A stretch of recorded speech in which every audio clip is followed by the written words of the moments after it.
Hey, it's Bob Baker here saying welcome to part 30 of 30 Ways to Become an Empowered Artist. Oh, that has a lovely ring to it.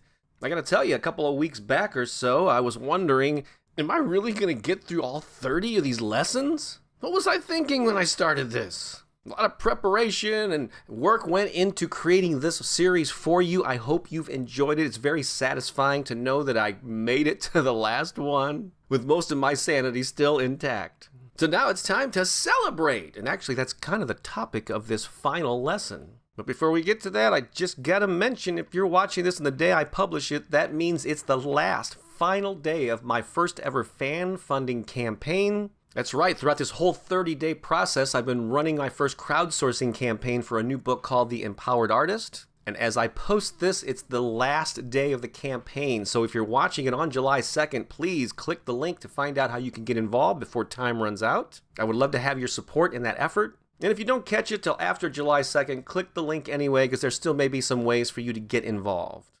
So we've covered so much ground over the past month talking about all these different nuanced ways of becoming an empowered artist. What could possibly be the last piece of advice?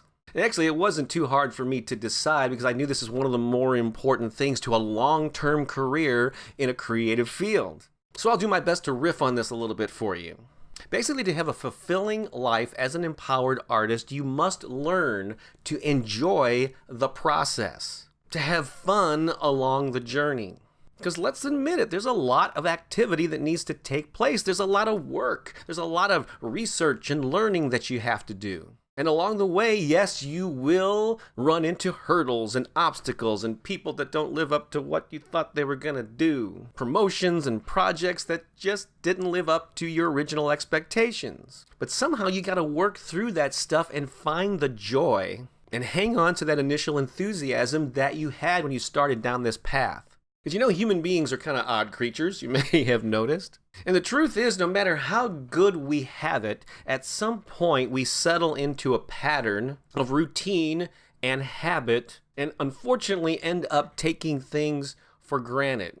And even I experience this sometimes. I mean, it's been over 10 years since I quit my day job, the last one that I had, to be a completely full-time, self-employed creative person. And believe me, there's an initial sense of jubilation when you can make that leap and do it comfortably and successfully. But then when you get sort of used to that after a few years, every now and then I'll find myself going, oh God, I gotta write another blog post. Or believe me, over the past month, oh, I gotta create or edit another video today. Oh, geez. And I find myself on the edge of complaining, and then I have to say, wait, Bob, hang on. You got to set your alarm to your liking this morning. You didn't have to force yourself out of bed and get dressed and head out into rush hour traffic. Even though you have obligations, I'm still talking to myself, by the way, and things that you have to get done, you, Mr. Baker, still get to set your own hours. You design your own life. What are you complaining about? And I says to myself, you know, you're right. This is ridiculous. So we all have to remind ourselves from time to not take all this crap so damn seriously.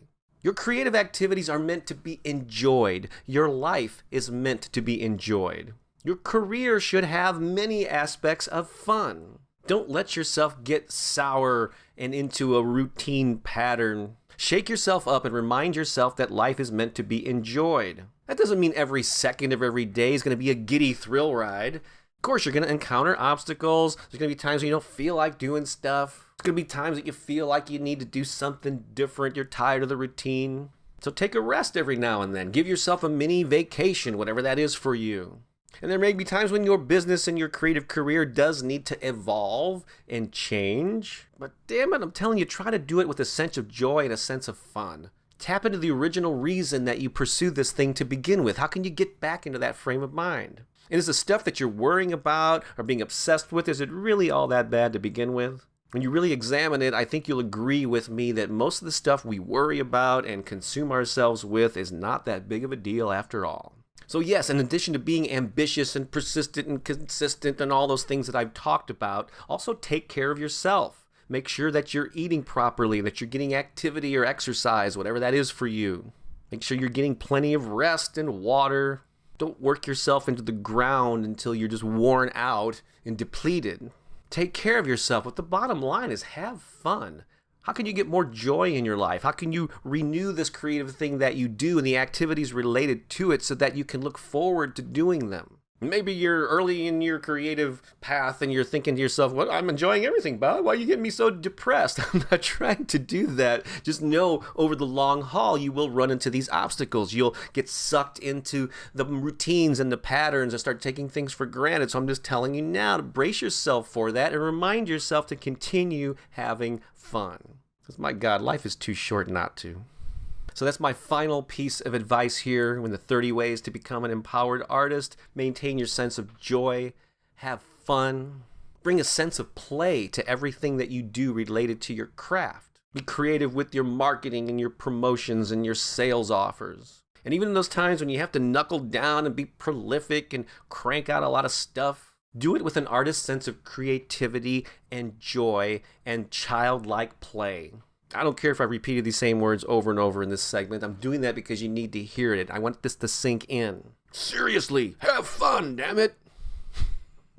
I hope you get the point. All right. Thank you for hanging in with me for all these 30 ways. Now I think it's time for us to celebrate. Woohoo! Woohoo! That's going to be embarrassing to watch later. So as always, share this video, comment if you want. Click the link somewhere on the page here or in the description to find out how you can support the artist empowerment movement. Even though the series is done, let's keep in touch. I would love to continue to interact with you in the months and years ahead as we inspire others to express their creativity, share it with others, and have fun doing it. I think I kind of burped there. Thanks again for hanging in there with me in all 30 of these segments. I appreciate you. Talk to you soon. This is Bob Baker saying once again, so long for now. You know, you got to sleep. You didn't have to get up and get dressed and rush out into. You didn't have to get out. Even though shake things up and remind yourself that your life, you really examine it, I think you'll admit. So that's my final piece of advice here in this 30 ways to become an empowered artist. Thanks for watching the series. If you missed any of them, go back to the beginning. Watch the beginning. Just go. Thanks a lot for hanging in with me. Thanks again for hanging in there with all. There's an Annette. Hang on before I slap your.